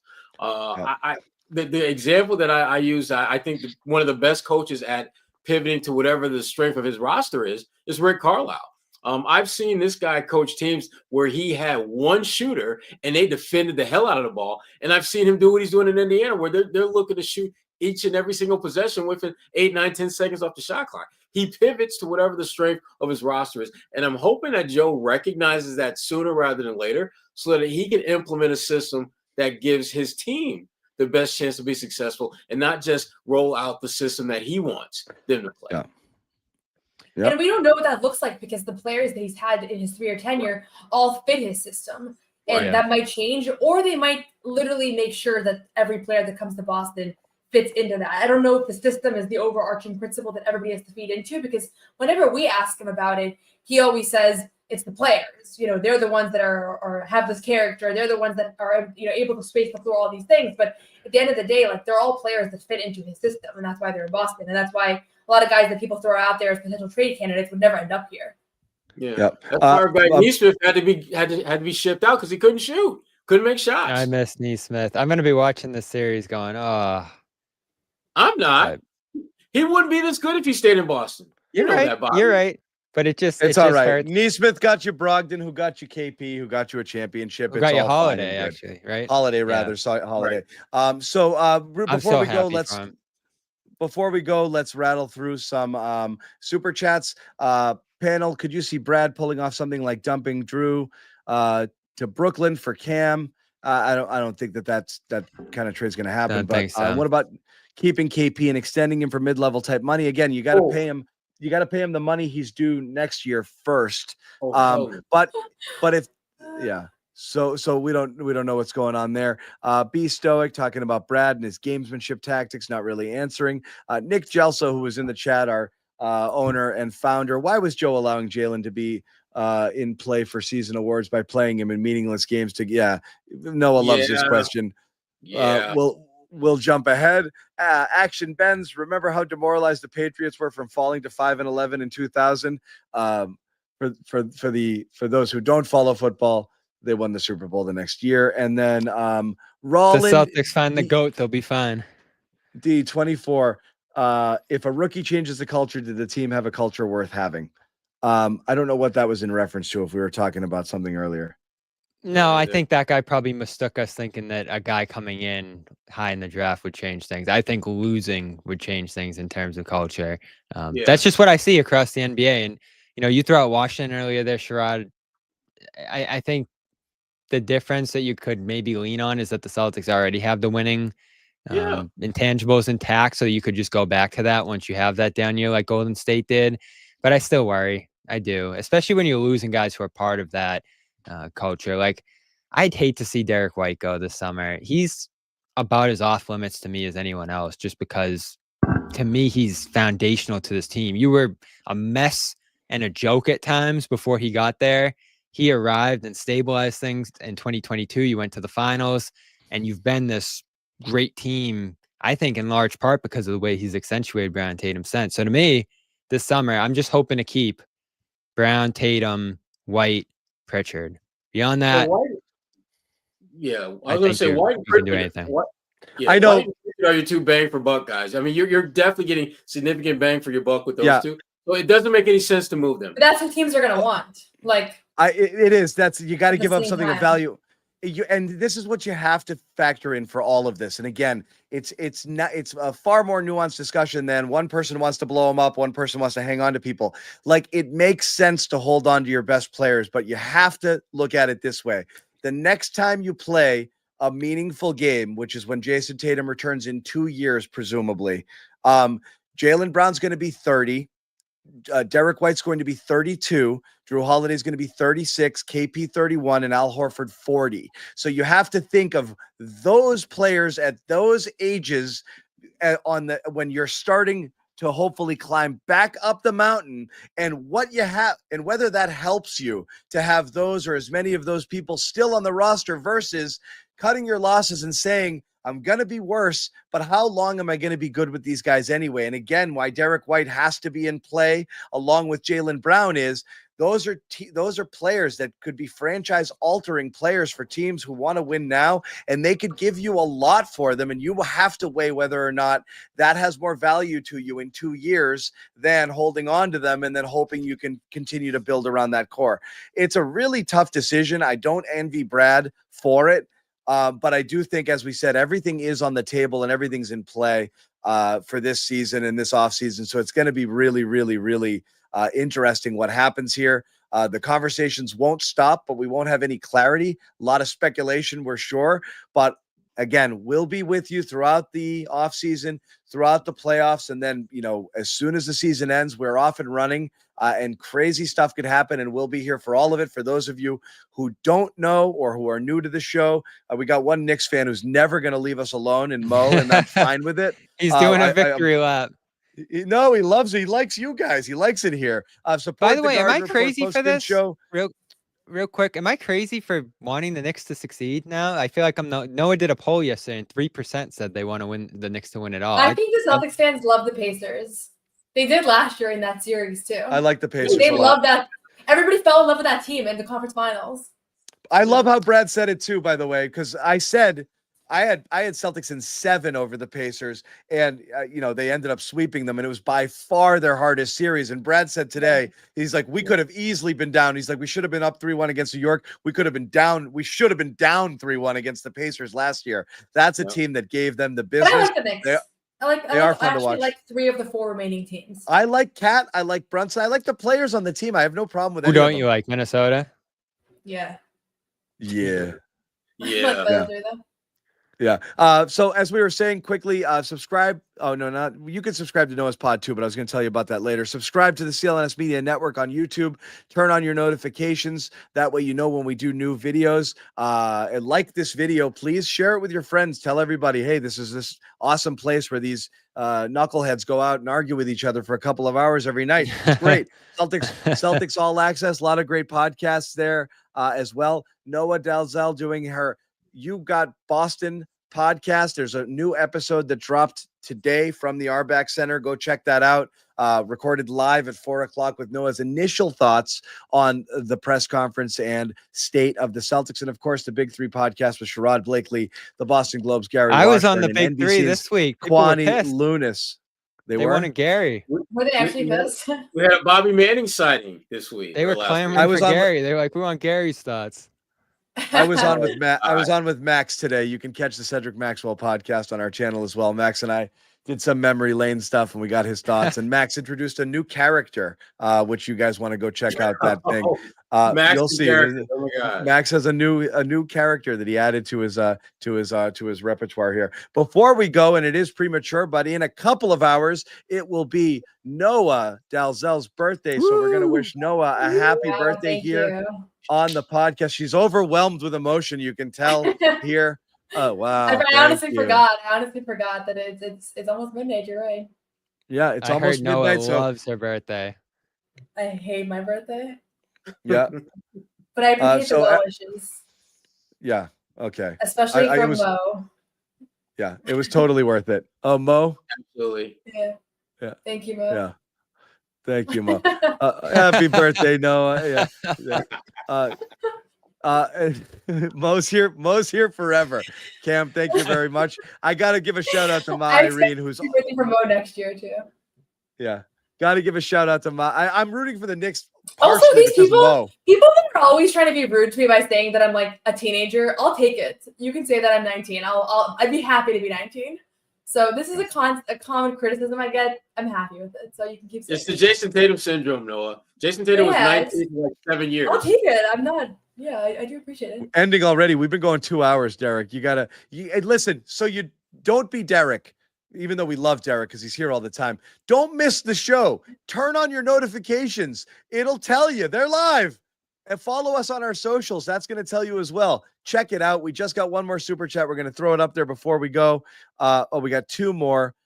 Kenneth Lamb, D. White couldn't guard a chair versus the Knicks. Not really. He had a couple of up and down, one really bad game, but I don't think that that's necessarily the case.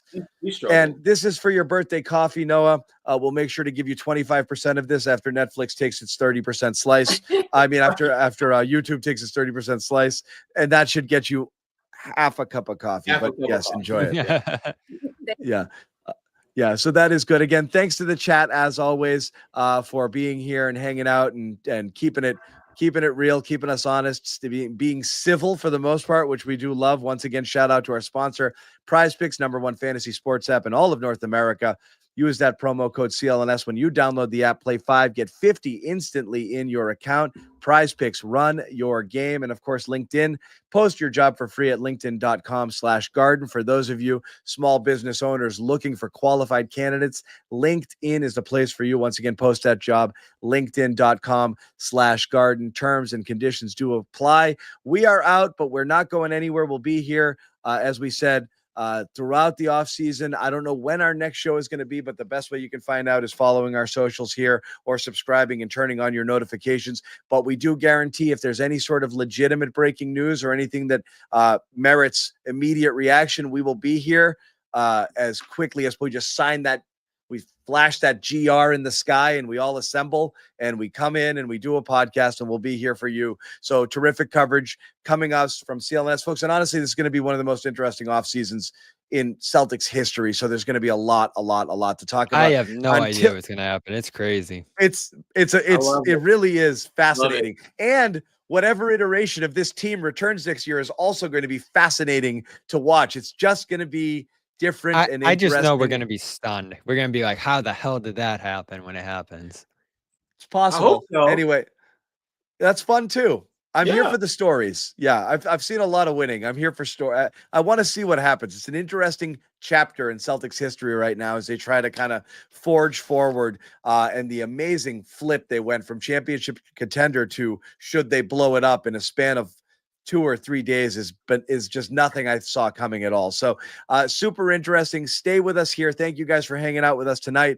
We are the Garden Report. We will see you later. No one's sneaking a vegan brownie by me, I'll tell you that. Okay, you know what, John? We're gonna do it. You have to feel that way too, Bobby. I have to feel that way. Let's Yeah. fight out over and make Luke your first center. Bobby, we gave you Luke hour early. We are not going to end this on a damn conversation about Luke